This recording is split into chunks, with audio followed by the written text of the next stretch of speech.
so bright, it's just the right time to listen story and to say a little nursery rhyme.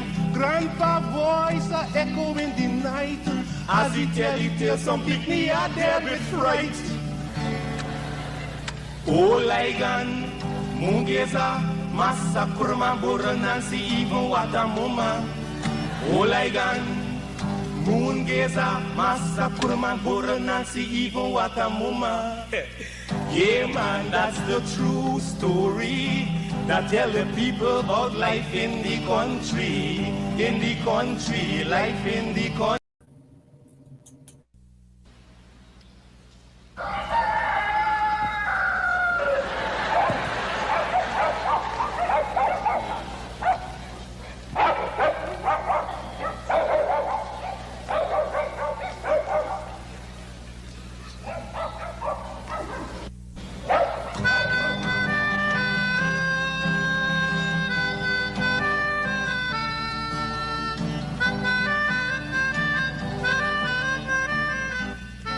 She put a pot on she hair and gone. Them a the first one out on the dam.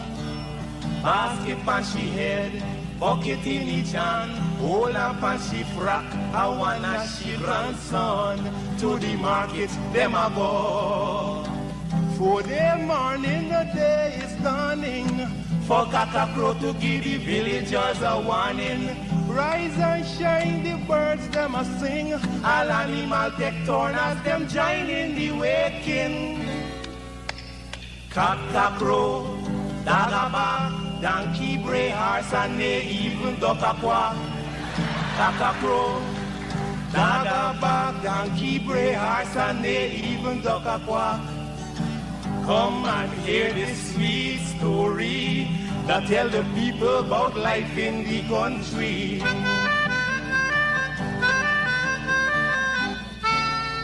Hello, this is attorney Shellen Washington, owner and founder of the Washington Law Firm located at 455 Utica Avenue in Brooklyn, New York. We're specialized in medical malpractice, personal injuries, matrimonial law, and landlord and tenant. If you're in need of legal representation, please give us a call today. The number to call is 718-877-3100. Consultation is free at no cost to you, so call us today to see if we can be of any assistance to your legal needs. Again, the phone number to call us is 718-877-3100. All right, we're now getting ready for our show.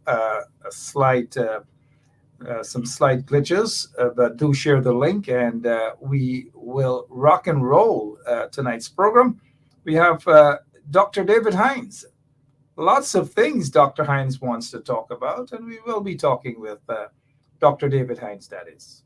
We'll be right back. If you are looking to have your statutory declaration, affidavit of income, identity, damage or lost passport, lost license, tenancy agreement, agreement of settlement, power of attorney, last will and testament, and certification of documents, then you need to visit the Alistair Collins firm, located at the Killian Mall, 162 Lamaha Street in Georgetown, between Camp and Waterloo Street. Alistair Collins is a commissioner of oaths and a justice of the peace. Make certain you visit him or call for more information at 649-6410 or 685-6448 or 503-1451. And there's adequate parking available.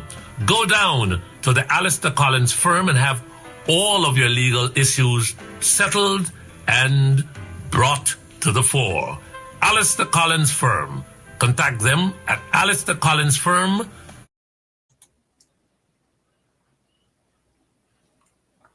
All right, welcome back to Straight Up. We're going to start, nevertheless, even hiccups or no hiccups. Some folks are saying that they weren't getting us on Bench Up Radio 107.1 FM, our Facebook page.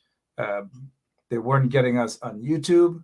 So we are trying to fix that problem. Otherwise, you know exactly what's going to happen, right? Lemon Lemon will be fired for the first time in this year. We will get rid of Lemon, or not fire him in a sense, but we will suspend him for 2 days for this hiccup. So, Lemon, fix the problem, please. And to all of you, good evening. Notice Garfield Collins. Good evening to you, sir. Adolphus Gemmant.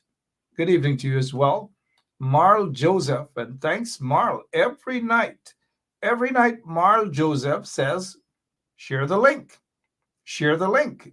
Marl Joseph, thank you so much. And Lynette Nelson. Well, look, I'll give you guys an opportunity because we've got to do some catching up so that you can share the link, right? It's Friday. Keith Michael Austin, how are you doing? Keith Michael Austin, I remember him my days at, short days, mind you. I don't want to make it out as though I spent all that long time at the Guyana Broadcasting Corporation. I did just about, I don't want to say 6 months there, right?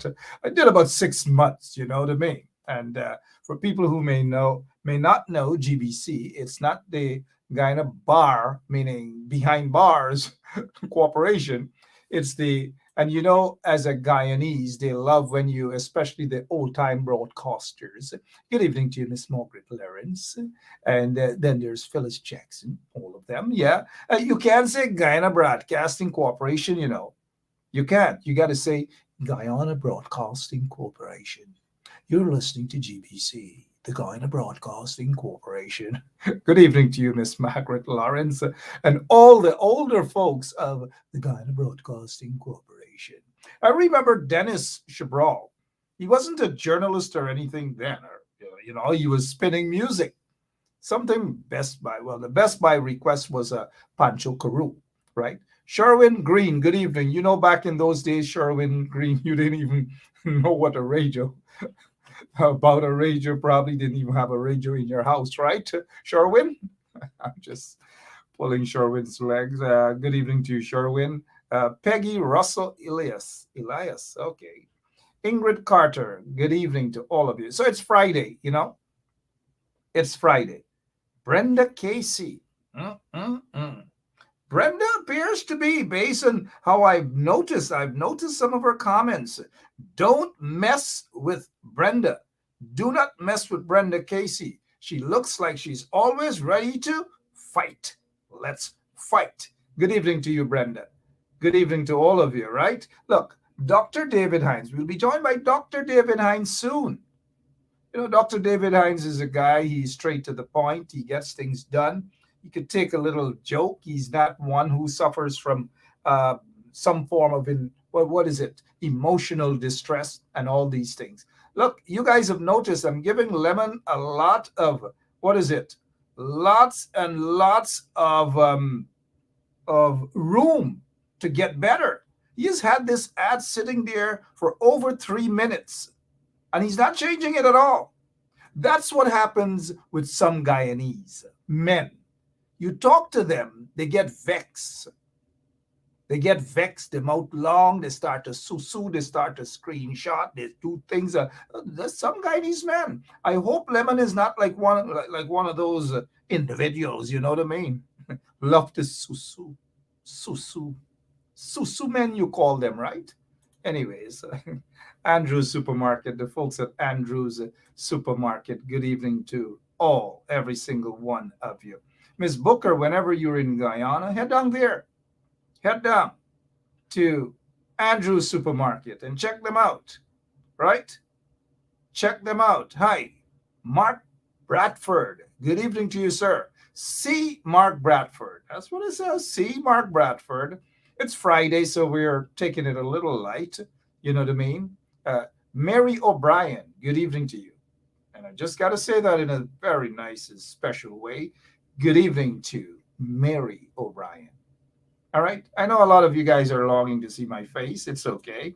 You'll get to see just now and brighten your day. You know, that's what a lot of you tune in for, apart from the truth, the whole truth and nothing but the truth. I'm waiting for the signal from Lemon to say that we're good to go and that we're up and running on YouTube and on our page so that we can get the ball rolling. People have not been getting the notification. So I'm not going to sit here and complain. You know, I just don't do that at all, right? So if Lemon can just remove it, and let's rock and roll for tonight. Good evening, and how are you? My name is Mark Benchap. It's Friday, right? Thank God it's Friday. I have a packed weekend. Lots of things I want to do. I promise you guys this, that I'll have a glass of wine this evening. I'm all dressed up for that. You know what I mean? All work and no play. All work and no play. But in Guyana, something is fishy. Something is fishy about the oil. It's about the budget, every single thing. And I want to talk to David Hines about that. My friend, Dr. David Hines. We've always been on the streets in the struggle in Guyana. On the streets or in the streets, whatever you want to say. We've been there in those dark days, very, very dark days. A true and authentic political activist. David Hines. We are waiting on him. But before we get to David Hines, before he joins us, Dr. David Hines, that is, I want you guys to take a look at this, because evidence coming out of, the January 6th investigation team, it's what a lot of people knew. Trump's intention about the elections. He didn't want to give up. He just didn't. Mike Pompeo didn't want to either, but they had to. In the end, they had to. This is what happened, according to what's coming out of the investigations. Listen to this, please, while we await the arrival of Dr. David Hines. Listen to this keenly. And then Dr. Hines and I will be discussing, and in my opinion, that, and I know a lot of you share it too, that elections in Guyana were rigged. And it is looking like the PPP. That's how it's looking, like they have rigged the elections. Maybe that's why they don't want the elections petitions to be heard. But listen to this, for some of you who haven't heard this. This is what happened in the U.S. elections and what Trump and his boys attempted, based on the allegations, what they attempted to do. Dan Goldman, they're all dog years. I don't remember if it was 2 or 3 days ago that we talked about whether or not DOJ was scrutinizing this part of the insurrection. It is now clear that the 1-6 committee is. They have subpoenaed alternate electors, fake electors from all 7 states. And I wonder if you can just give some voice to the significance of that. Right, we've known the January 6th committee has been investigating this, but this is unquestionably another significant step in their investigation. We don't know to what extent they were engaging with their lawyers or them directly prior to issuing a subpoena. But what the January 6th committee, I think, has done incredibly effectively is laid out for us what their understanding of the scheme is. And Adam Kinzinger mentioned it, as you said, in their open, as well as the John Eastman memo. But what we are now understanding is that this was all part of what the New Mexico Attorney General said correctly, a broader conspiracy to lay the foundation for Mike Pence to deny that the proper counting of the votes. So what they did is they created a second slate of electors, a false slate of electors. And in 5 states, they forged a certification that is required by every state by the governor or the ultimate official in every state must certify the electors and send them to Congress. And in 5 of those states, these bogus slate of electors were certified, then sent to Congress. And then they were going to be used for, in theory, Mike Pence to say, well, we have competing slates of electors. There are allegations of fraud. What are we going to do? We got to send it back to the states or we got to delay it. So essentially what they were doing is they were creating their own straw man that they could then try to use to knock down the peaceful transfer of power on January 6th. Mike Pence realized there was no legality to this and that these bogus slate of electors were not the legitimate alternate slate. There was no legitimate alternate slate of electors. as there have been in history, but not in this particular case. And so he rejected it.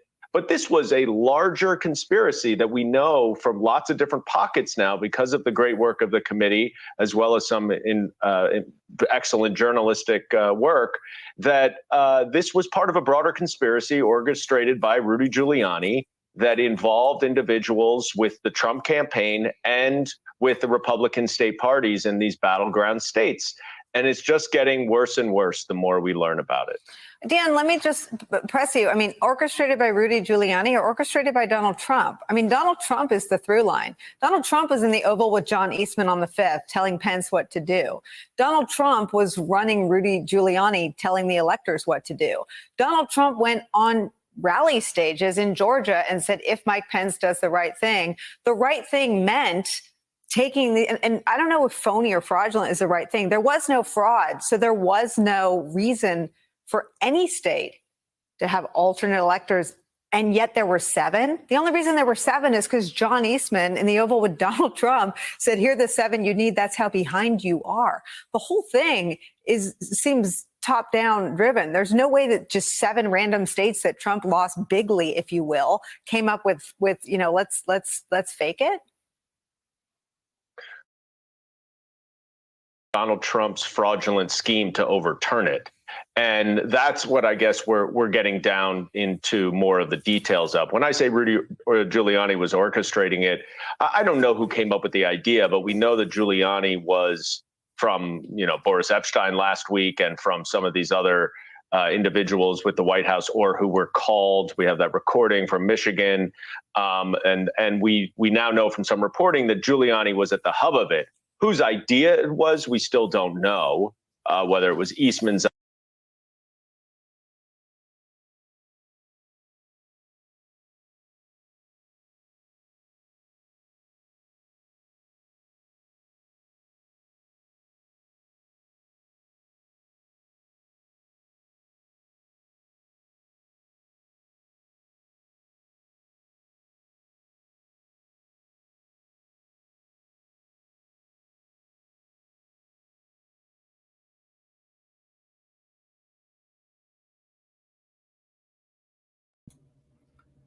Oh, shucks. I got to start all over again with this, right? Thank you so much. What Pinky Vaughn. What a night, right? What a night. I don't want to say I'm struggling, but it's just one of those nights. I promise you that there was nothing. There was no bottle before I came on. It's just one of those nights. And put the blame on, let me see. You guys are smart enough. Put the blame on Lemon. Everything we do, we put the blame on Lemon. And now I was saying, thank you, George Tanner, Rastaman. Are you guys still not hearing anything?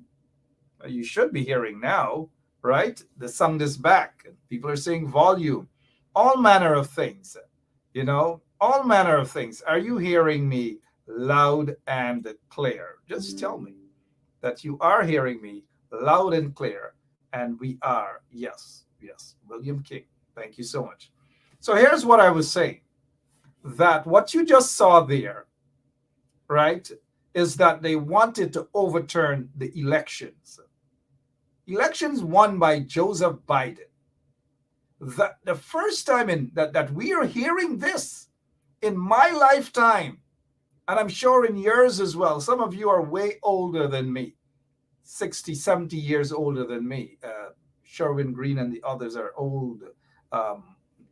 Darkus, John, and all of them, Mark Gills, they're in their 70s, 80s, right? So what I'm saying is, please understand me. I'm a little excited about this because I want to break it down to you. And don't let people come to you and tell you that the coalition rigged the elections. Now look, hear what? If the coalition rigged the elections or attempted to rig the elections, show me the evidence. I don't want the PPP to tell me that. I don't want Jack Jay to tell me that. I don't want Irfan Ali to tell me that. They're the last persons on earth to be talking about rigging or anything fraudulent. I don't want to hear that from them. Now, if the court says that, based on the evidence that comes out of the elections petition, then I will say AP and UFC actually did something wrong. But without any such evidence, I cannot come here, sit in this studio, and say anything of that sort. I'm not going to be like Freddie Kissoon, you know, who's talking about rigging and the AP and EFC rigged and rigged and rigged and rigged. Freddie Kissoon is not showing any evidence of that sort. But yet when people say otherwise, Freddie get vexed. I know there's some folks, Freddie Baku, I call him, gonna email Freddie quickly and say, Ben Chop talking your name. Ben Chop said they do that. Trust me. They know who they are. They do that. They do that. But look, I'm not concerned and neither am I bothered about that. If the PPP is saying that APNU AFC rigged the elections, I don't want to hear it from the PPPC. I want the elections petition to be heard. I want, and I'm sure all of you want to hear about the 61 dead voters. I am sure that all of you, like I do, want to hear about the 4,864 absent voters. I also want to hear about the 150 stuffed ballot boxes. Now, look, I'm going to repeat this. 150 stuffed ballot boxes, not stuffed turkey, you know. Stuffed ballot boxes. Imagine 4,864 absent voters, right? 100, right, Desiree Chapman? 150 stuffed ballot boxes. You know what that means, right? Stuffed. Things pushed there. Things pushed there. Pushed inside. Cannot be accounted for, but yet Mike Pompeo and his boys and girls jumped up and said, count all of the votes, illegal votes, rotten votes, everything, and just declared that damn elections like that, because Mike Pompeo knows, he knew exactly what he was doing. He knew what he was doing. He knew who he was working for. You know, it's all about oil. It was all about oil. It was never, absolutely, and you can imagine that you're reading my lips right now. It was never about free and fair elections. It was never about elections or transparency or democracy in Guyana. It was never about that. It was to take control of the country, which is what I may describe as probably some sort of a coup, an oil coup. And now let me spell that for some of the trenchies who might not know. It's not C-O-O coup or K-O-O coup. You know, like on the quarantine, that term coup means something else. And now I'm looking at some of your comments. If you can tell me what coup on the quarantine means, it simply means you are on to something. It simply means you are on to something and you're a coup. You're a true country person. Coup. Not Rita Singh, good evening, not C-O-U-P. Yeah, we got it. You got it. You can spell what coup means if you're from the quarantine. Coup. Carry your coup, so, right? Coup. I'm a little mannish, right? Sorry about that. But let's move on. Coup. C-O-U-P. Coup. Right? Coup. Right? Good. Now, look at this here now. 1,278 missing oaths of identity. Missing oaths of identity. Oh, Father. Lloyd Patterson, you're a true quarantine man for truth. But add another T to that B-U-T. All right? Cool. Cool. Good evening. Good evening. And there are lots of foreigners who do listen to the show, right? And I don't know, but they're going to walk away with a different vocab, different dictionary, and all these things. They might be asking each other, what is a Q? Look, next Wednesday, guess what? I'll have a former spy. Yeah, a former spy, former intelligence officer, foreign intelligence officer will be on this show next Wednesday. Has a lot to talk about. Chinese connections in Guyana, oil deals, Exxon, every single thing. Now listen, next Wednesday is going to be huge because I will have, along with Mr. Tom Anderson, and Tom Anderson is the Director of Government Integrity Project in Washington, D.C. And another guest is a former spy, will be on this show to talk about the Chinese connections in Guyana and the oil deal, amongst other stuff. I've noticed, so put it down, get your calendar, mark your calendar off, that next Wednesday it's going to be hot. Samuel Mingo, you're onto something as well. On the quarantine, that's what we say. Cool. Now look what Brenda is saying. Rigging. Brenda is on to something. Brenda knows exactly what she's talking about. Now, before we get to Dr. David Hines, can somebody tag him and let him know that we are waiting? Miss Booker, can you tag your fellow villageman? David Hines, Dr. David Hines. His nickname, I don't want to mention his nickname. I don't want to mention his nickname because he might file some lawsuit and he might cry that he's suffering from some sort of emotional distress. But Dr. David Hines, his nickname in Buxton was Twilly. One thing that we can do with each other is tease in a respectful manner. We will be joined by my good friend, Dr. David Hines.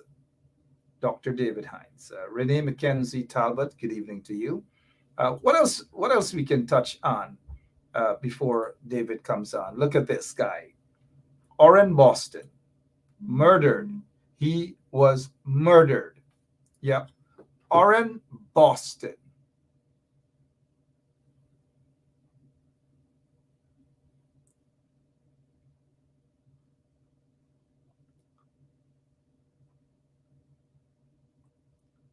Okay. I know exactly what happened. And I got to, we started off on a different link, right? We started off on a different link. And so that is why we had the problem in the beginning. We started off on a different link. It's not the original link, not the link with anything, the name of the program. So what you're seeing is probably test, right? You're seeing something that says test. We are not on the regular stuff at all. And it is, whose fault is it, right? I must apologize to Dr. David Hines.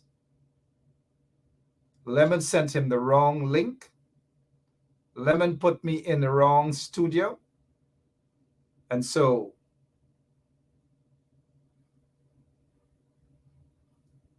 we'll take a quick break. We'll be right back, though, because we've got to fix some stuff here, but we'll be right back. Sorry about that, guys. Listen to Mike Pompeo in the meanwhile. Hi. Is the State Department currently preparing to engage with the Biden transition team? And if not, at what point does a delay hamper a smooth transition or pose a risk to national security? There will be a smooth transition to a second Trump administration. All right, we're ready. The world is watching what's taking place here. We're going to count all the votes. When the process is complete, there'll be electors selected. There's a process. The Constitution lays it out pretty clearly. The world should have every confidence that the transition necessary to make sure that the State Department is functional today, successful today, and successful with the president who's in office on January 20th, a minute afternoon, will also be successful. I went through a transition on the front, and I've been on the other side of this. I'm very confident that we will do all the things that are necessary to make sure that the government, the United States government, will continue to perform its national security function as we go forward. So you believe there's widespread voter fraud, that the reports that we're getting from Pennsylvania, from Michigan, showing vote totals in massive leads or significant leads with 99% reporting are going to be overturned, and that the United States failed to conduct a fraudulent free election? Rich, I'm the Secretary of State.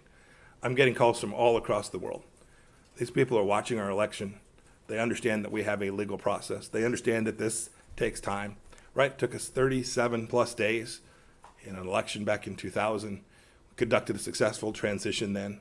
I'm very confident that we will count, and we must count every legal vote. We must make sure that any vote that wasn't lawful ought not be counted. That dilutes your vote if it's done improperly. Got to get that right. When we get it right, we'll get it right. We're in good shape. Should foreign leaders not be calling We're in good shape. President-elect Biden? It was next. Yeah.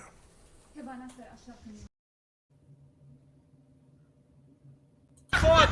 You got that foot, so not chit. You got that foot for 100. You got that special for 300. Uncle, you can get that foot. If you not take a taste good, you got that foot. You can taste some bite too.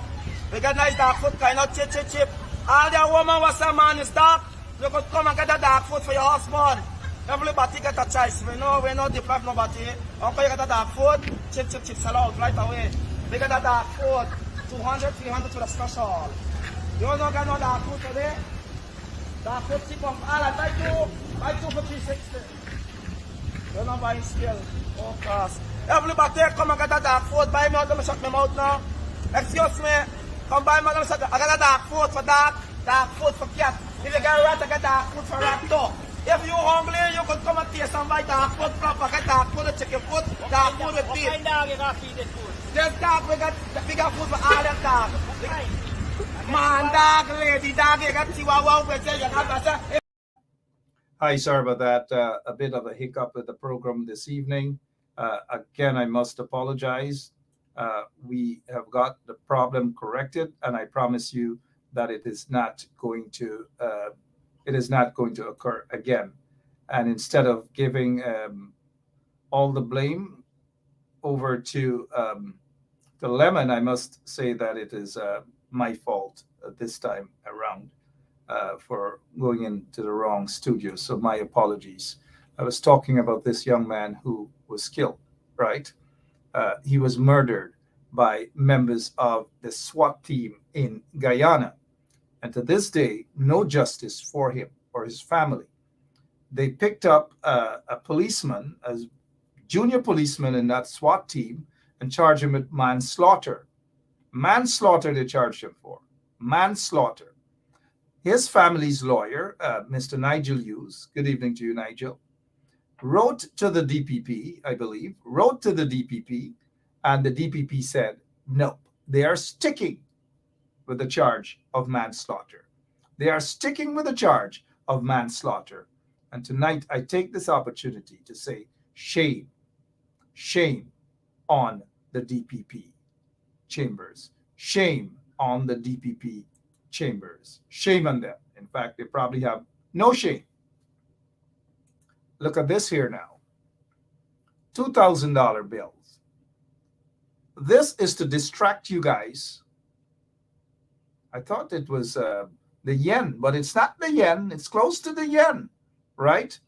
But I don't know who advised these guys in the installed regime. I just don't know who advised them. But we probably have an idea of the sort of people who advise them, right? People probably have no class, no vision, no nothing. And so this is what is happening. This bill, $2,000 bill, there's no justification for this. And then again, look, those in the installed regime, they're not concerned about justification. And so anytime you take a look at this bill, under the coalition, there was, what was it? There was a $5,000 bill. $5,000. That was the bill, $5,000 bill, right? Not bail, bill. This is it, a $5,000 bill. Now look at this yen, because we got some guys are going to be talking about the Chinese and the Chinese connections and so forth. Look, Thomas Anderson will be back with us next Wednesday, and we will be joined by a former spy, British spy, will be on with us, and an expert on oil, to give you guys a breakdown as to what's really happening in Guyana. Okay, so be prepared for next Wednesday's show. We've noticed that Dr. David Hines is with us. Good. Dr. Hines is with us. And thank you guys so much for your patience. And I must apologize for the hiccup earlier. It's my fault. I apologize. I promise it's not going to happen again. But look at this here. It looks like the yen, but it's not the yen. You know what this money looks like to me? And I want probably, I'll be calling it the bilious bill. Mind you, I will be calling it the bilious bill. Look at the colors. Look at the colors, right? I want you guys to see Dr. David Hines is on and he's smiling, The bilious bill. Dr. Hines, here is why I'm calling this the bilious bill. Because, I know in Guyana you walk around and people see your eyes a little red and all these kind of things. They may ask you if you get red eye. What's the first thing they ask you, Dr. Hines? You're bilious. So this here has got to be the bilious bill. The bilious bill. Look at this. I want to ask Dr. Hines again. When we were little and probably still, and we walk around, and your eyes red, they say, bye, you what? You're either bilious or you just come out from the trench. Look, and say, your eye like guy. Guyanese have a way. You saw what I did just now, right? Guyanese have a way when they laugh and they clap, they jump up, they all. You got that. It's either you were at a trench. I remember the days when J.R. Crawford, Ryan Crawford, a whole host, Hardwar, a bunch of us, Vishnu, VJ, all of us jumping on this trench. Well, Crawford, they were clean guys. They don't jump in trench just like right. But by the time we finished, our eyes red. And then that's when the older folks knew that you went in the trench and bathed at Alnis or somewhere, trench. Now, the other thing, the older folks would say, Twilly, I'm sorry, Dr. David Hines. I shouldn't be calling you Twilly because I assume you suffer from inflictional of emotional distress, right? Dr. David Hines, indeed they ask, by your bilious or girl, your bilious, right? Putting that aside, Dr. David Hines, and I apologize for calling you by your name that you're known in Buxton. Well, yes, that's my real name. Let me give you a story. Years ago, the late Andaye and went into Buxton. Since in the 70s or early 80s, and she was coming by our house, me and my brother George, and she stopped off of the public road. And she asked the people where the Hines boys live. And they look at her like she's crazy. So she said, the WPA boys. And they said, oh, Billy and George, go straight up the road and ask anybody where Billy and George live. From that day, WPA people never came to Boston and asked for the Hines boys. They asked for Billy and George. I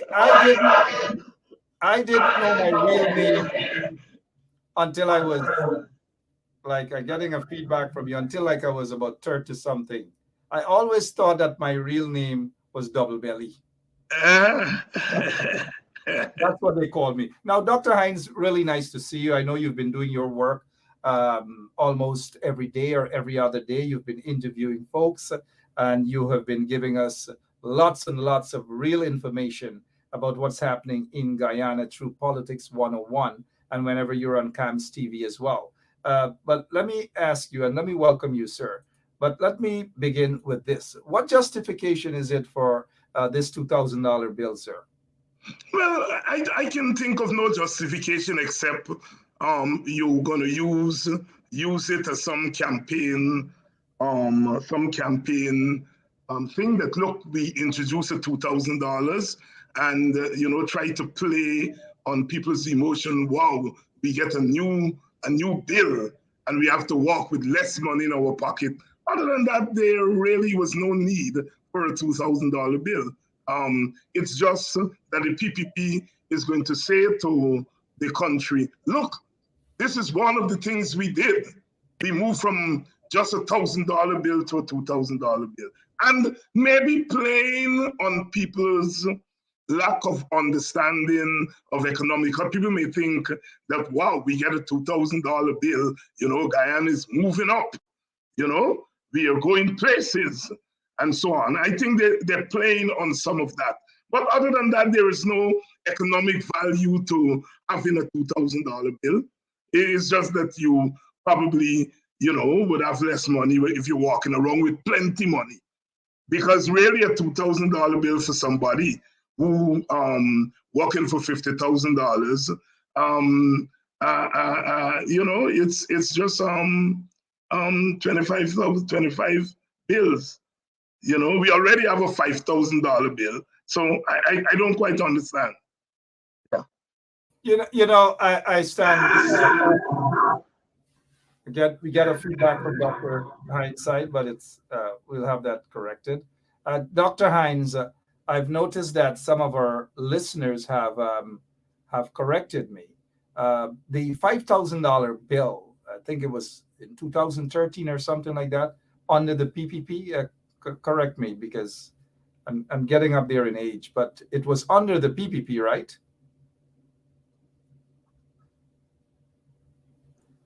I don't know. Are you hearing me? Yeah, I'm hearing you loud and clear. Did you hear me? Yeah. No, I didn't get your question. The $5,000 bill, it was under the PPP. I think, yes. It's under the PPP. Yes, it was under the PPP, but of course our people gave it its real name. Because remember when the coalition government came to power in 2015, the people called it Granger. Yes. Right? Okay. Sorry about that. So here we go. The $5,000 bill, indeed, it was in 2013. Yes. 2013. So our folks know what's going on. Our folks do know what's going on. So under the coalition, they started to call it a Granger. Yes, in very creative Guyanese and West Indian fashion. Yeah. So like you've said, there's really no justification for this $2,000 bill other than political gimmick, right? Yes, that's what it is.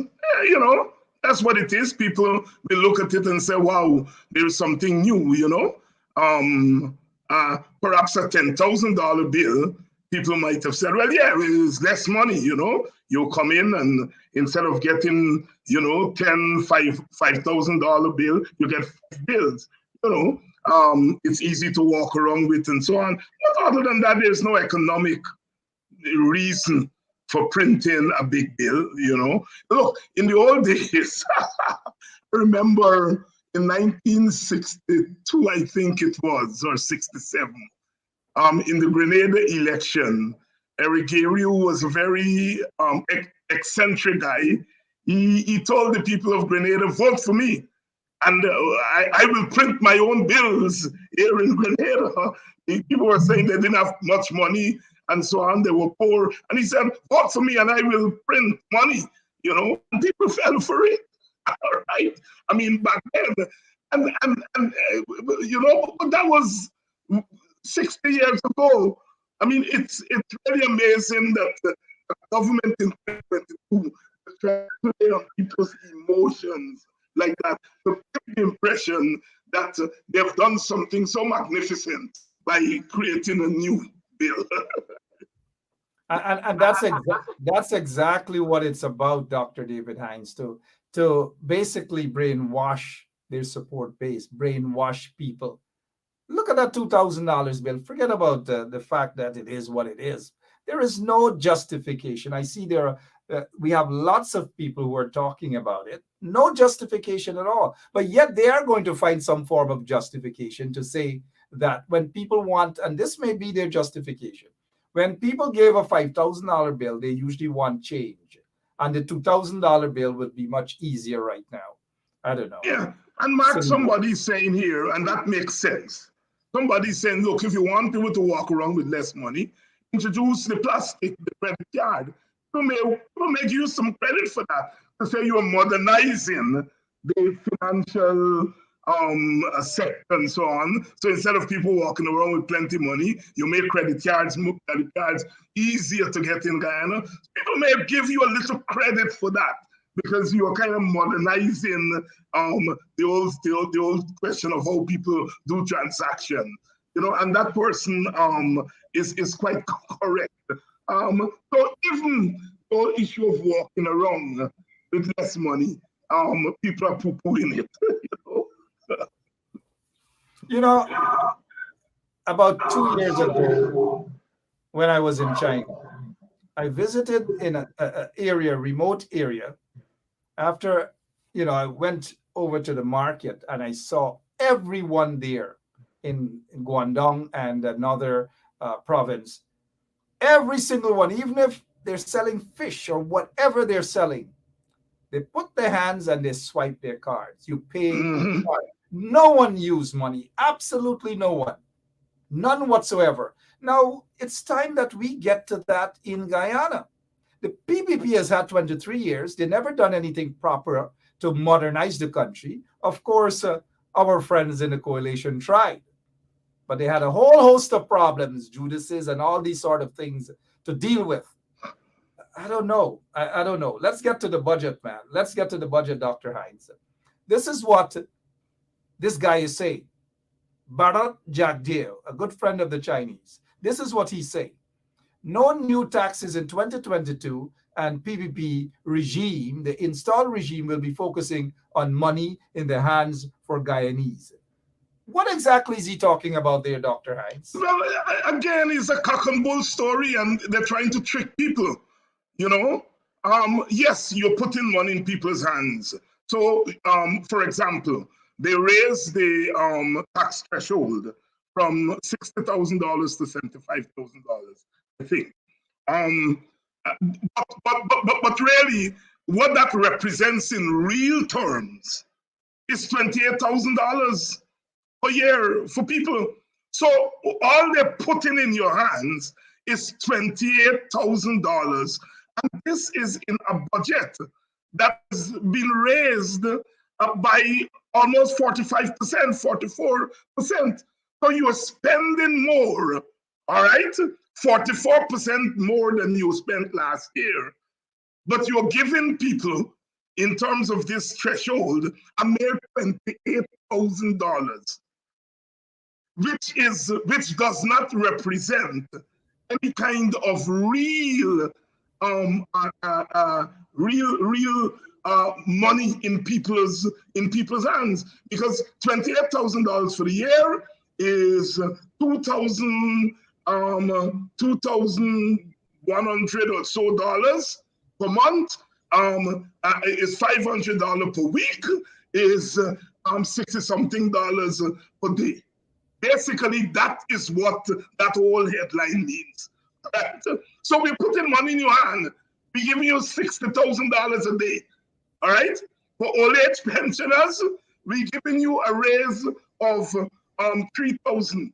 Again, talk about that, Dr. Hines.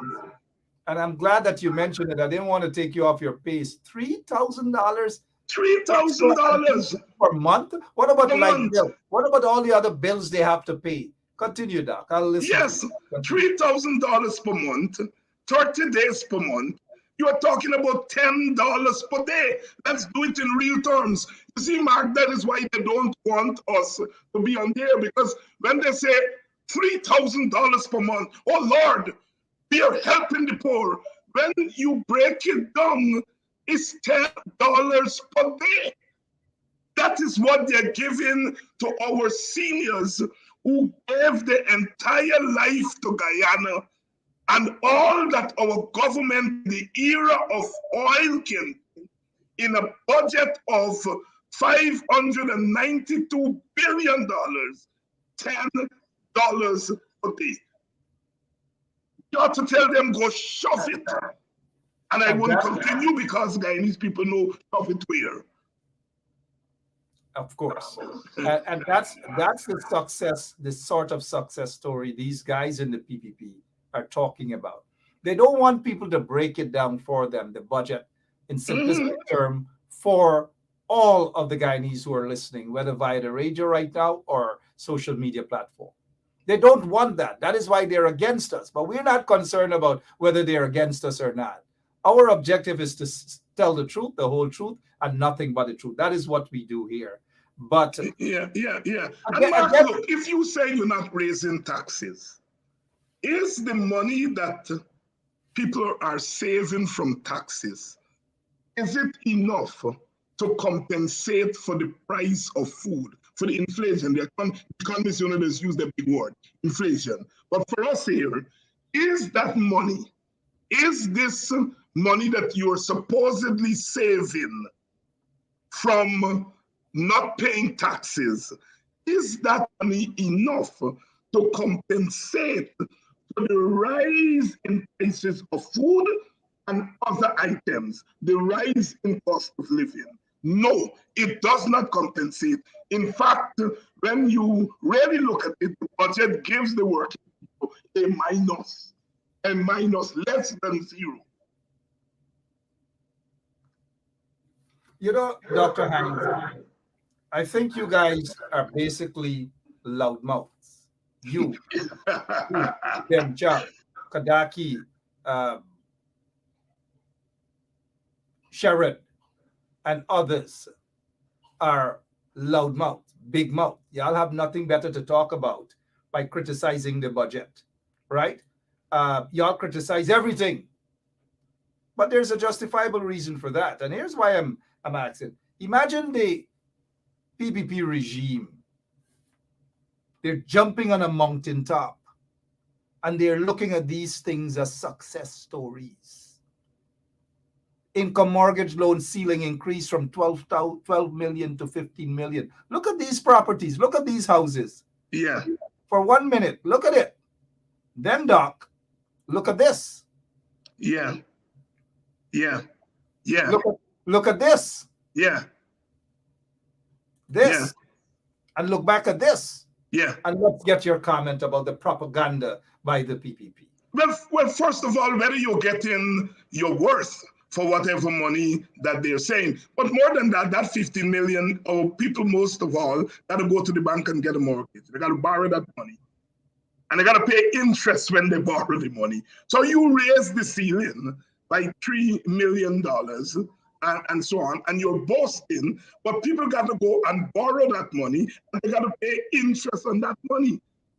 So you really, what amazes me, Mark, is the continued effort on the part of the government to behave as though we are fools. To behave as though we are fools, that they feel that they can just throw some numbers up there and be going to become so excited. It's a contempt for people. It's a contempt for their own supporters, because they're saying to their supporters, whatever we tell you all going to go along with, right? You all won't even question it.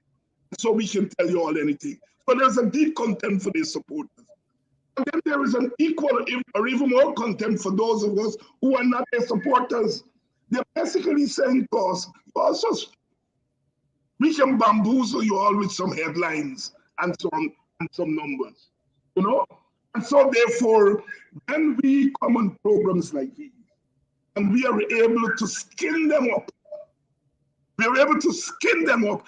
That is what angers them. At the end of the day, it must be clear to all the working people of Guyana that this budget offers nothing, absolutely nothing for them. It's like giving a man something with one hand, and before he can, you can say, Jack Robinson, you take it away with two hands. And that is exactly what this budget is about. That's precisely what it's about. A shame and a disgrace. And even last evening, Dr. Hines, I showed this. Look at this.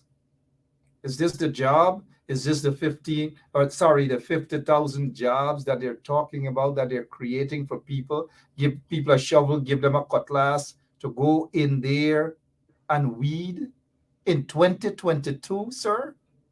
Yeah, again, Mark, you raise a very important point. The government can say we create 50,000 jobs.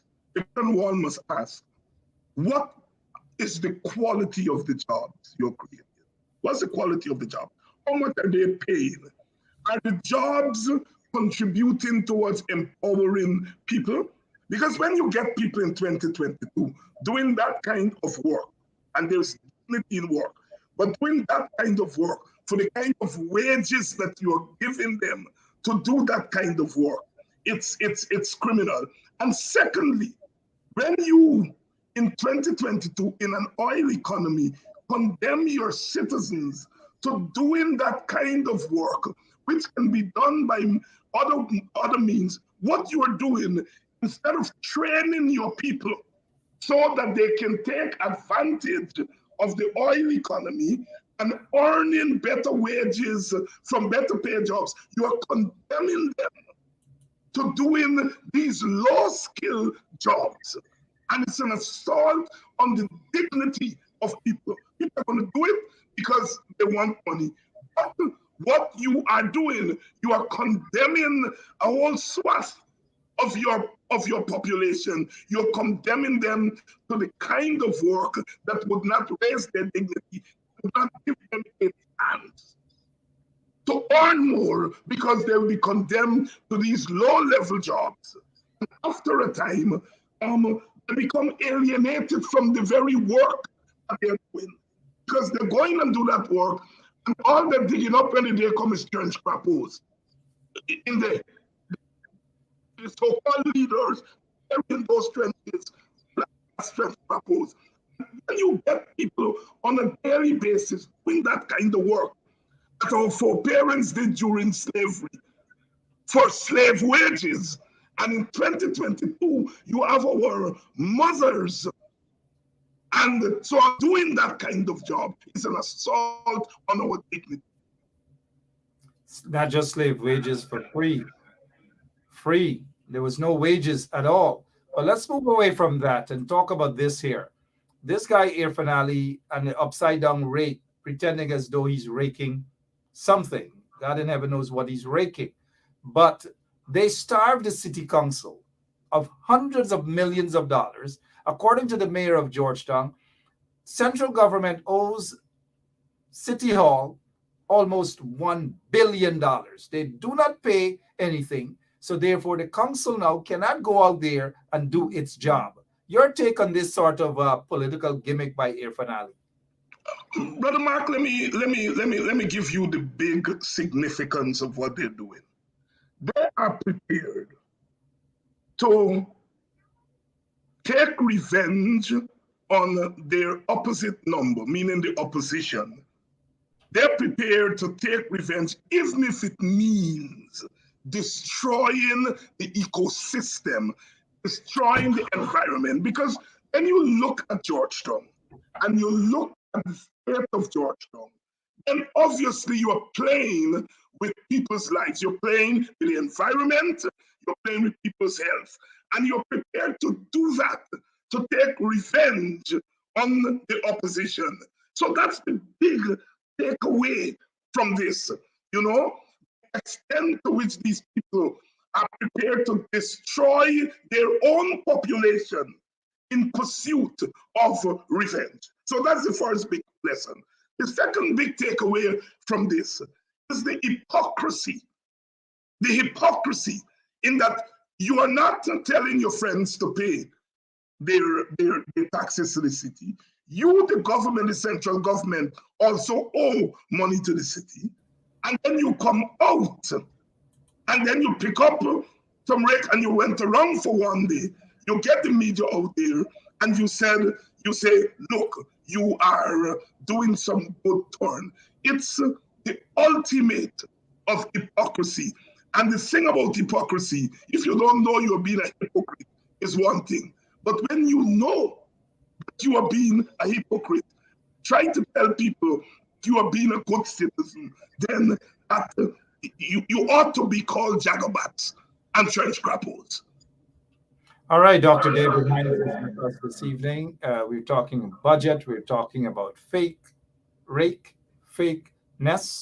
I want to get your take, Dr. Hines, on the fact that a father, this family of this little boy, 3-year-old boy, died, according to them, COVID-19. I don't know, but he died at the hospital, Mabaruma, somewhere there.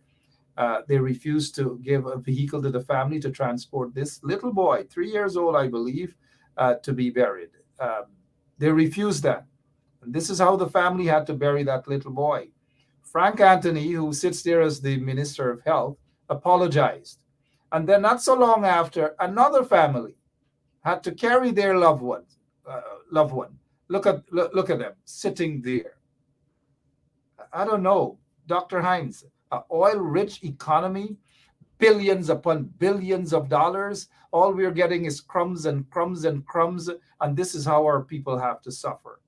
Take a look. This is what our people have to suffer. This is how they have to suffer, right?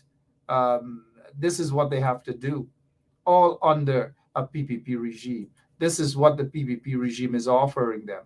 All these manner of things, Dr. David Hines. Look at how the people have to live. Look at in Georgetown. Look at this guy is sleeping on the pave. Look, another guy has nothing to sleep on. Oil-rich country, billions upon billions of dollars. But look at the suffering of the people. Your take, Dr. Hines. Let me say a couple things about that story coming out of the Northwest. One, the PPP got the majority, about 60% of the Amerindian vote.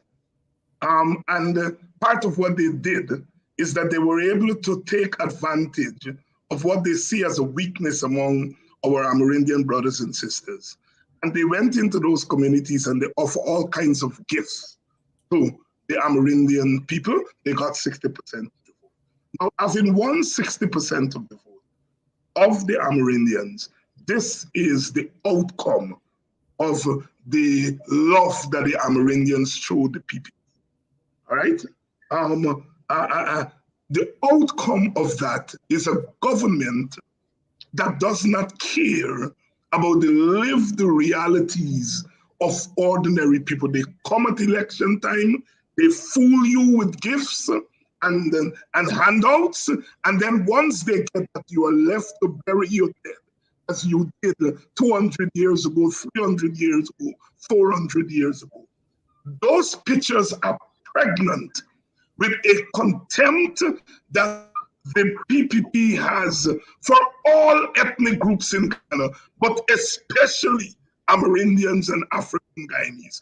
We African Guyanese perhaps have more voices speaking out on our behalf, but the Amerindian or Amerindian brothers and sisters do not have the same kind of loud voices to speak out on their behalf.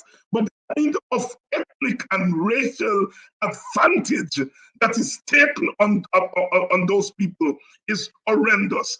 Whatever you can say about Granger and the others, Granger, they paid attention to the dignity of Amerindian people. The point where some people were faulting them for helping out and engaging in policies towards the Amerindian community. All this new government is going to do, they give them some tractor and they left them on their own. And here people have to bury their dead in 2022 as they did when Columbus come and upset their lives 300-400 years ago. Such a shame and a disgrace. It describes this regime. And it pains me to even describe them as a government. I was watching a report where this investigation of the January 6th insurrection or attempt insurrection out there in Washington, D.C., the evidence coming out that there was this effort by members of the Trump administration, maybe Trump himself, to come up with fake electors to present, to have Mike Pence, then vice president, to present to say that they have to do something to overturn the elections and to allow Trump to remain in office. Hearing all of those things coming out of this investigation, how does it make you feel when someone like Mike Pompeo and his cohorts in Guyana were helping them to topple the APNU-AFC government? In fact, they toppled the APNU-AFC government and installed these trench crapos. How does that make you feel, sir? It is just my opinion that the government then of Guyana was overturned by Mike Pompeo and his oil greedy men then. Well, it's public knowledge that those Pompeo and others engaged in regime change in Guyana. There's no doubt about it. And if you look at the PPP behavior, the PPP does not spend a lot of time talking about the means by which it came to government. Listen, look at them carefully. They don't engage in that conversation. All right? It's their surrogates who belabor us every day with this thing about an attempted rig election. The PPP is very clear how they came to power. And they're very careful in their rhetoric. And if you look at the PPP behavior, they don't talk much about that 5 months. And they're trying to block the petition, which will skin up not just what happened before election, but which will bring into play the other factors such as regime change. And so the government, while others are blah, blah, blah, blah, blah about attempted rigging of election, the PPP knows it was not about the rigging of election. It was about regime change. Regime change by people who are discredited in their own country. But more than that, people who by their own actions are trying to deny their own citizens the right to vote and the right to have their votes honestly counted. That is what is galling here, in that those who engage in regime change in Guyana were also engaged in regime change in their own country, in the sense of denying black and brown and poor white people the right to vote in their country, elect a government of their choice. Well said, Dr. David Hines. We've seen the evidence more and more. Just a reminder, we'll be talking about the elections, we'll be talking about oil, we'll be talking about the Chinese connections in Guyana and other parts of the world. We'll have Thomas Anderson with us, my co-host on Wednesday, and we will be joined by a former British spy and oil expert. All this coming Wednesday. Lots and lots of information for you guys. Dr. David Hines, let's head to Parliament now, and the sort of masquerading there by this guy, this PPP guy, Manzoor Nadir, who sits there as the Speaker of the National Assembly.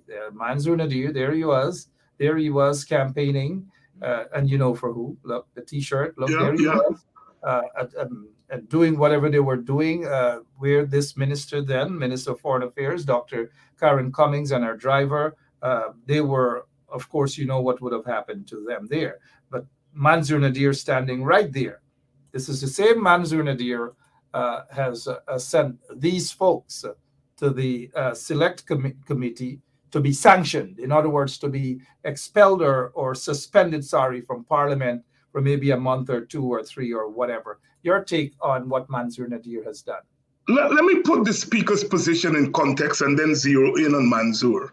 Sure. Speakers in our Westminster system are not in themselves independent, because the speaker is often nominated and chosen by the government side. And so Majority. to say a speaker is an independent person is theoretically flawed. However, when that speaker sits in that chair, that speaker ought to represent the significance of that chair, the meaning of that chair. And the meaning of that chair is you're now not representing your party, you are representing your country. So you have to make a pivot from the partisan and try to, while holding on to your partisanship, reflect a national outlook. And we have had speakers in our history who have attempted to do that.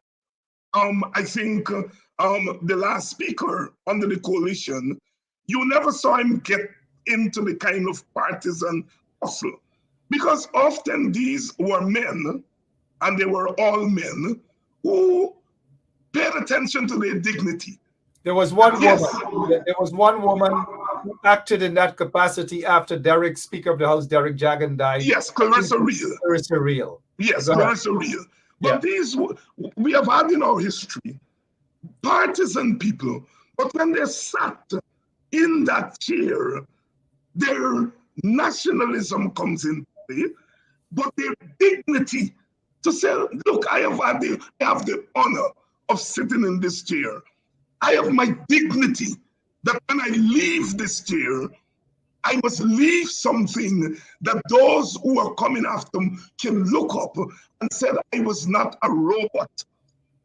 And I have to say, my brother Mansour, and I know Mansour donkey here, you know, Mansour is not doing himself anything very much here. No, let's try to put Mansour in context. Mansour is not PPP. Mansour is from the United Force, which ideologically was the arch enemy of the PPP. Mansour made a metamorphosis when going from extreme right to extreme left, and he's now in the PPP fold. The problem with that, Mark, is that you always feel that you have to outdo the crowd. You know, when you get taken, when you don't get nowhere to live, and people take you in, you just got to do the work. You got to show your gratitude, and you're cussing for people who take you in, whether you cuss for your mom and your daddy. And that is the position Mansour has found himself in. That he has now become, he's acting like a water boy for the people.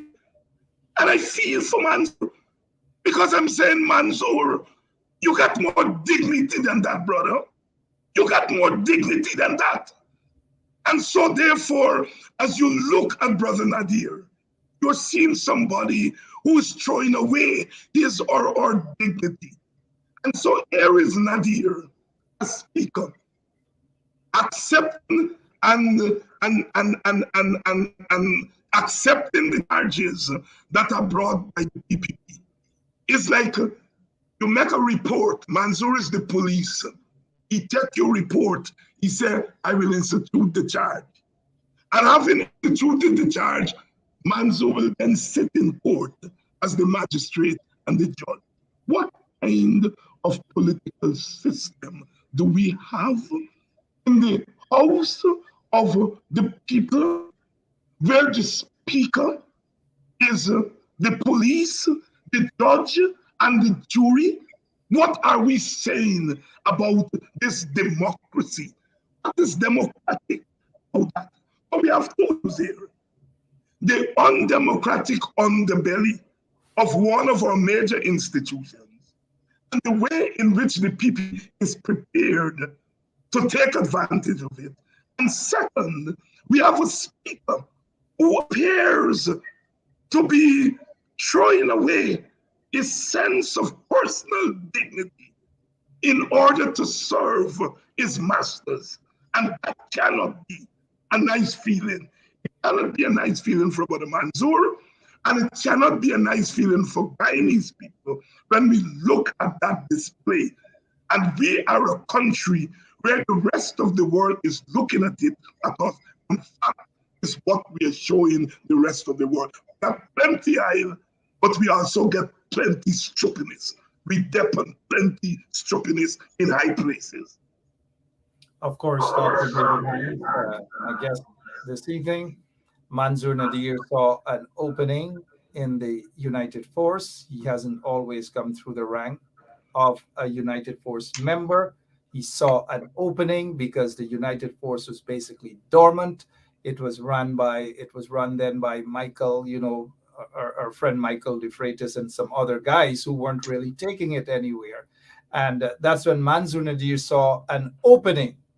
So he went in. So it's not like he's a true, he's an authentic, he's a by blood United Force member. He saw an opportunity. So based on that evidence, one can just conclude that Mansour Nadir has been known for years as an opportunist. And you know what? Mark, I attended a conference in Barbados in 1984. 1984, that is what, 38 years ago. It was a conference that was held by the right-wing parties of the Caribbean. It was shortly after the Grenada Revolution, and they were trying to shore up to ensure that there was no more revolution in the Caribbean. And they invited a lot of parties from the region, and they invited the WPA, and we decided we didn't know what it was. Wait a minute, Doc. Yeah. The WPA attending a right-wing? Well, we didn't know it was the right wing then. That is what I'm going on to say. They said that this was a social democratic conference. They invited a lot of parties. The PNP, UCAM was there, and so on. A lot of the parties from the Caribbean. And the WPA said, well, we don't know what about, so we're going to go as an observer. And I went to that conference. And Mansour represented the United Force. The PNC didn't go, as I remember it. But they were invited. And I remember meeting Mansour for the first time. And out of that, they formed an organization. And it was called the Social Democratic Organization. And this thing was being financed by the Christian Democratic Party, West Germany at the time. Once we fought out, we never became part of the organization. But Mansour became the general secretary of that organization that was headquartered in St. Lucia. Stephen King, who was the minister of St. Lucia, is now an independent member of the present government. He was at that conference, and he and Mansour became very close. And that is why the headquarters went there to St. Lucia. And Mansour spent about 10 years in St. Lucia running that organization. And so this is not a person that is steeped in working class politics. Mansour was part of that operation there from about 1984 up until about 1994 when he came back home to get over the fort. A little bit of history there. Yeah. But he spent some time indeed in St. Lucia before he came back and he took over control. Yes, and he was run by the right-wing operation. You are correct. You are correct. As Lord Palmerston, Lord Palmerston and his famous quote, right? Yeah. Former Prime Minister there of Great Britain, who says we have no eternal allies and we have no perpetual enemies. Yes. You understand what that means. In closing, Dr. David Hines, lots and lots of oil, lots of headaches, lots of unemployment. The PPP has promised 50,000 jobs. We have seen nothing except, I got to give them some credit though, Doc. I don't want them to say that we don't give them credit on this show. They're creating jobs. They are creating jobs, but look at the type of jobs that they are creating. A couple of jobs to clean drains and so forth and so on. 50,000 jobs they have promised. Nothing at all. Free education at the University of, Guyana. Free education, free tuition, everything they promised. The thing that they took away when they got into office as of 1992, October 5th, they took away, in fact, they instituted tuition fees at the University of Guyana. They took that away. Sorry, free education at UG. They took it away. Now they're talking about it again, the elections manifesto, but nothing. Almost 2 years they're in office. This is the third budget, and nothing at all about these things. Your closing remarks, Dr. David Hines. You know, Mark, we are at a critical juncture in our history, and some people may say we are always at a critical juncture in our history, and we have to be, because we are coming out of slavery and colonialism, and we have been trying for the last 60 years to construct a new society, to construct a society in which the sons and the daughters of the enslaved, our Amerindian brothers and sisters, and the indentured laborers who came, can reap the rewards of their foreparents who worked and toiled without any pay. And finally, here we are 60 years after independence, being blessed with some oil at a time when oil is a commodity on the world market that guarantees you resources that you never had before. The question then is how you use those resources. And how you use those resources will be determined by the vision you have for the society. And you cannot have a vision for a society if you don't understand the society. If you don't understand the society in its totality. If you understand the society just from the ideological and ethnic stream from which you come, then you are going to shape your vision based on that. But if you understand the complexity of these societies, small, but give the first world their riches. Spain would not be the country it is today without the wealth of Cuba and the Dominican Republic. And France would not be where it is today without the wealth of Haiti. And Britain would not be where it is today without the wealth of the English-speaking Caribbean. And Portugal would not be where it is today without the wealth from Brazil. And that wealth was created by our foreparents. So therefore, if you don't understand that history and what that history means in terms of people's aspiration, then when you put your hands on the resources that they have, you are going to misuse it. I hear them talk about the Dutch disease. We in Guyana are not suffering from any Dutch disease. We are suffering from the disease of bondage, so past bondage. The countries that came out of the history of bondage are special countries that need special attention and special vision.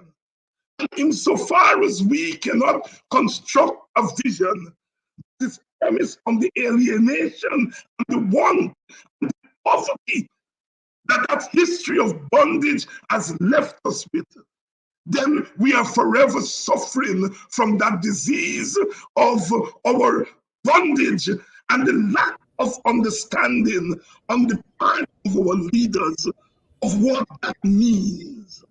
If you are Indian Chinese leaders and you do not take time to understand African Guyanese relationship to Guyana from a historical standpoint, and you see them just as a set of rowdy people, and people that you can throw some hampers at and give them 5% and 3% and 2% of nothing. If you cannot understand the importance of blackness and its contribution to Guyana, you are never going to be able to bring them into a vision that says that you have to correct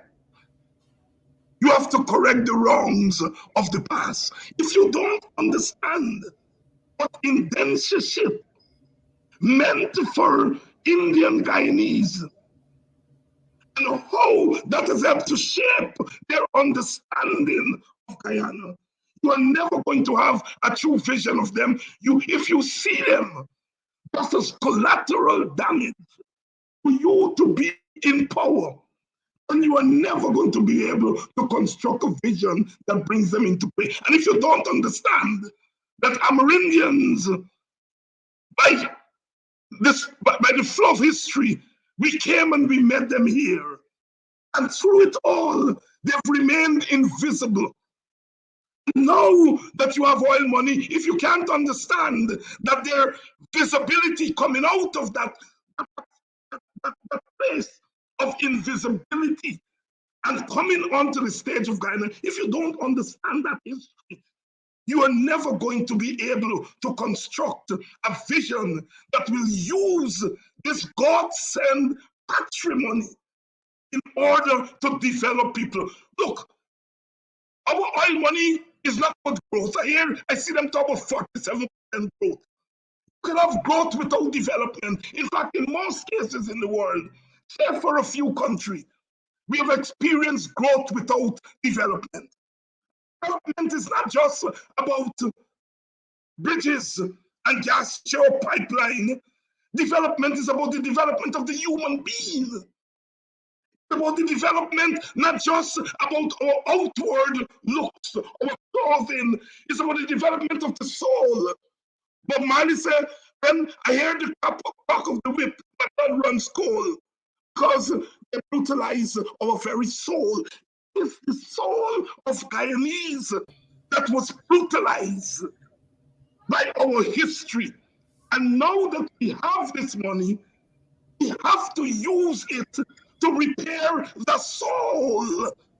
We are never going to develop Guyana if we have a government that does not have any respect for the soul of its citizens. And this PPP government will never, ever understand the soul of Guyana. And if you don't understand the soul of Guyana, you've got to get out of the way. And I want to say that I'm getting old now. And if my contribution must be anything, must be to rid this country of a soulless government. You know, what we used to say about America, and I've been saying about Guyana. Guyana doesn't have a mother. I'm paraphrasing Dick here. Guyana doesn't have a mother because when we were young and we kept calling we nose, we mother would take it and brush the call out, and your hair not well kept. They would bathe you and put Vaseline in that hair and knife your skin down so that you look and shine. But we came out of bondage. And all we did is we put on some clean clothes. We never looked at the soul. We never tried to clean the boo out from the nose. And so we have a government that is, all it did is put on some new clothes, and it has not cleansed itself, and it has not cleansed Guyana. And the burden of cleaning Guyana from the mess of our past has to be the burden of those of us who understand the history of this country and understand what it means to move the soul from a place of soullessness to a place of soulfulness. He has no idea about what I'm talking about here. And so therefore, we've got to get them out. Well said, Dr. David Hines. We've got to get out the soulless individuals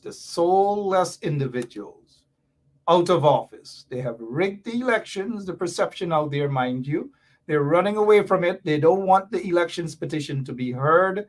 They want to rob the nation of the oil wealth and so forth. And you have said it. They don't talk any longer about rigged elections. They don't. When was the last time you heard any one of these folks from the installed regime talk about SOPs, Dr. Hines? No, they don't. You're right. They don't talk about it. They allow the little loudmouths to run about the place, trying to secure some false place in history. I saw those elections. They attempt to steal. The PPP know better. The PPP laughing them. And the PPP said, it's not rigged election put here. It's the Americans put here. That is why, although we want to tell them, stop messing up the environment out there. Stop pushing we fishermen and fisherwomen out from the fish. We can't tell them because they get to be where we are. The people understand that very well. So those people who run around and talk about rigged election, they don't matter what they speak. It's just a matter of time before their own supporters turn on them. I give them 6 months more before their own supporters turn on them to see what a farce they are, that they don't believe in the people, not even their own supporters, that they're taking their supporters for granted. They know that the elections weren't rigged. Of course, there might have been a little hiccups here and there, but they know exactly why you think they started to shout on the mountaintop and made Mingo the boogeyman. They knew exactly what they were doing when they barged into the GCOM headquarters. They knew what they were up to, Dr. Hines. They knew. Yes. And I just want to say to my brother Gary, I am not preaching to the PPP. I never do. When you see me preaching, I preaching to my people. Don't get me wrong. I'm preaching for the PPP to hear. That is why they call me the ideologues on their side. They call me the memory warrior. And I said, thank you very much, because yes, my people made sacrifice for me to go and learn their history, so that I can come back and speak to them. Even when I appear to be speaking to the PPP, I'm really speaking past them, and I'm speaking to the soul of our supporters, black, brown, and even white, if they exist. So Gary, don't get me wrong. I like the way you put it, David.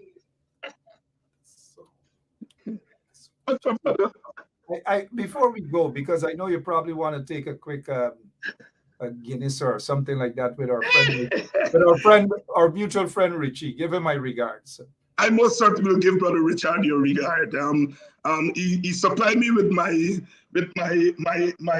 quota of grapefruit. It's grapefruit season out here in Arizona. We're friends for over 40 years, right? Yeah, you all grow up together. You all grow much. We grew up together. Dr. Hines, quickly before we go, I want you to take a look at this headline, take a look at the photograph, and tell me what you're getting from this headline and the photographs.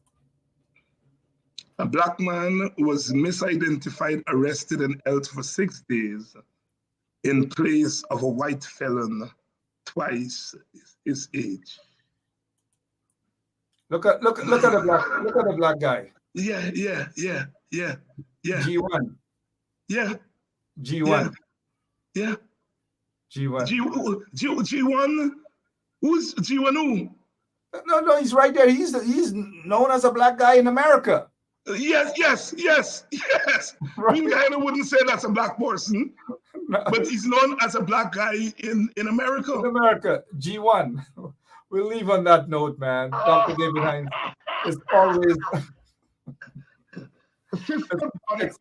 We're not now that we're talking about the SOPs. They might rush to talk about the SOPs now, but they're shame. They're afraid to talk about it. Notice how people rush to the CCJ now to block the petition from being heard at the appellate court. Blocked it.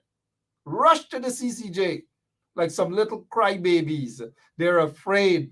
People, they are afraid.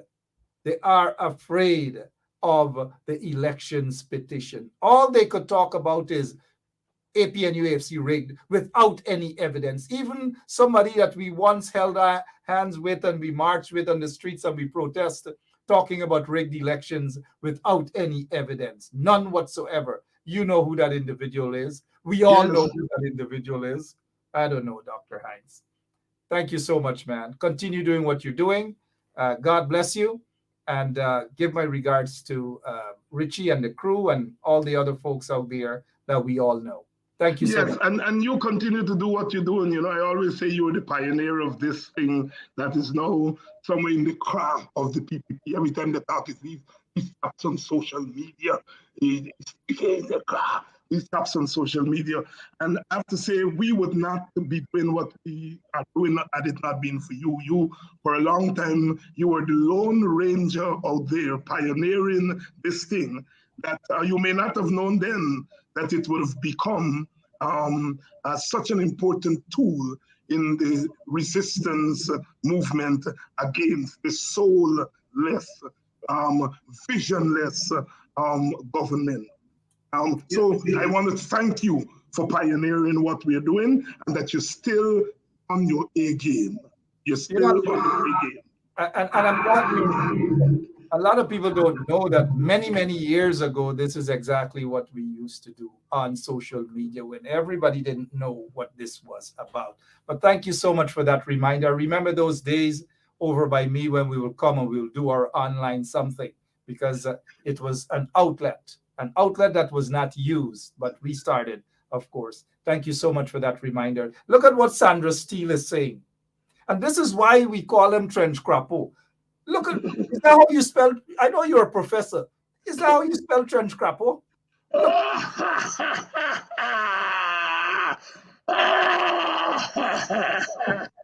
Right. Forgive them, Lord, for they know not what they write. Mark is a Trench Crapo. Mark is a Trench Crapo. Mark is a Crapo, you know. But yeah, Crapo may be the opposite of Crapo, so it may be a big up to bigging you up. Or maybe she's trying to say Carpa is the female version of Crapo. Maybe. But this person, Sandra, we gotta give Sandra something before we go, man. 1 second now. She deserves this. She deserves this.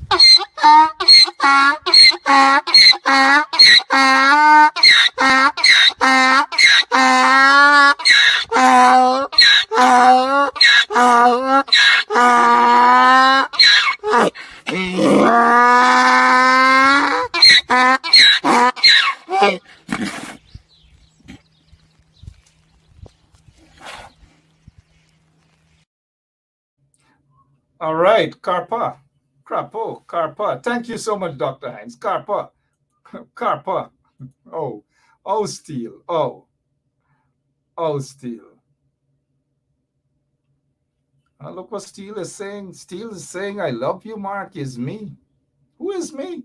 It couldn't be Kwame. Kwame, is that you? Or is that Jack Dale? Is that Irfan Ali? Who is it really? Sandra Steele say, I love you, Mark. Come on, Kwame, stop it. All right? Stop it. All right, enough of that. We've got to go. God bless you all. The soulless folks, the soulless folks. Have a beautiful rest of the night, the evening, and have a great weekend. I haven't played this all week. Management asked me not to play it, but I'll defy management. I'll play it nevertheless. God bless you all.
just get paid. I want to play. The vibes is right. I wanna hug up tight. No time to waste. I wanna work my ways. So come on, babes. Give me a taste. I wanna rub my body on your body. I wanna rub my body on your body. Let me rub my body on your body. I wanna rub my body on your body. I wanna rub and love up. I wanna rub and kiss up. I wanna rub and jam up. I wanna rub and rub up. I wanna rub my body on your body. I wanna rub my body on your body. Let me rub my body on your body. I wanna rub my body on your body.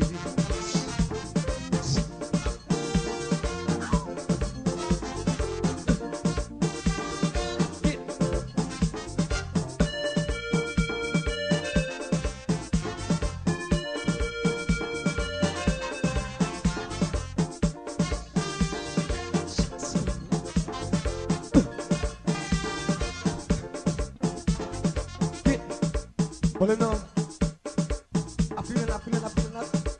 I feel it.